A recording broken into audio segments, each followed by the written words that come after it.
কীরকম জায়গাতে ন্যাশনাল হাইওয়ের একদম পাশে, যেখানে কোনো গাছপালা দোকানপাট কিচ্ছু নেই, এরকম একটা জায়গায় বাস খারাপ হয়ে গেছে। সমস্ত প্যাসেঞ্জার দেখো বাইরে দাঁড়িয়ে আছে। মনাই ভিডিওটা আমাকে শেয়ার করলো, তাই আমি তোমাদের সাথে শেয়ার করতে পারছি। কীরকম একটা সিচুয়েশান। আর আজ বৃষ্টিও ওয়েদার না, রোদ আর বেশ খানিকটা গরম। জাস্ট দেখো একবার যে কি ভোগান্তি। বললি কথা বললি, বাসালাকে বললি কি কত দূর করবে? ওটা কিছুই বলছে না। তো তুই বল যে আমাদের কতক্ষণ টাইম লাগবে বলছে।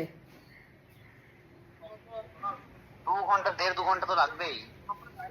তোরা তো ওখানে আসছে থেকে দক্ষিণেশ্বর থেকে আসছে। তো বল আমার যে টাকাটা রিফান্ড করুন, আমি ওলা উবের করে চলে যাব।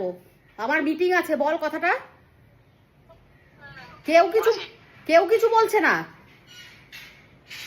যাতায়াত করার তো নেই অড জায়গাতে, তো ওরা তো অ্যারেঞ্জ করে দেবে না, ওরা তো অ্যারেঞ্জ করে দেবে যে কিছু একটা তো ব্যবস্থা করবে। বাস আসছে, ওই টাইম লাগবে।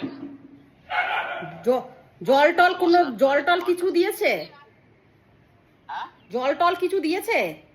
হ্যাঁ, ও তো দেওয়া আছে, তখনই দিয়ে দিয়েছিল। তো কেউ কি মানে কোনো প্যাসেঞ্জার কিছু বলছে না যে দাদা একটু?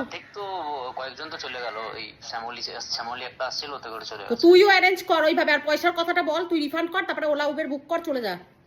ওখানে বসে থাকা যাবে না। যেই কাজের জন্য যাওয়ার, তোর রিটার্ন টিকিটও কাটা আছে, সেটাও দেখতে হবে।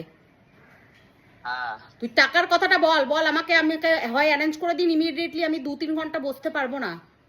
বল 2-3 ঘন্টা আমার বসা যাবে না, আমি একটা মিটিংয়ে এসেছি। মুখ খুলতে হবে, মুখ না খুললে পারবি না। মুখ খোল। আমিও তো সাথে নেই যে আমি তোকে গিয়ে ওখানে কিছু একটা করব। আর ওলা উবের করে বল আমার পয়সাটা রিফান্ড করুন। আমি ওলা উবের, বেশি দূর তো যায়নি, বলো ওলা উবের করবো, আমাকে আমার 550 টাকা রিফান্ড করুন। ঠিক আছে। হুম।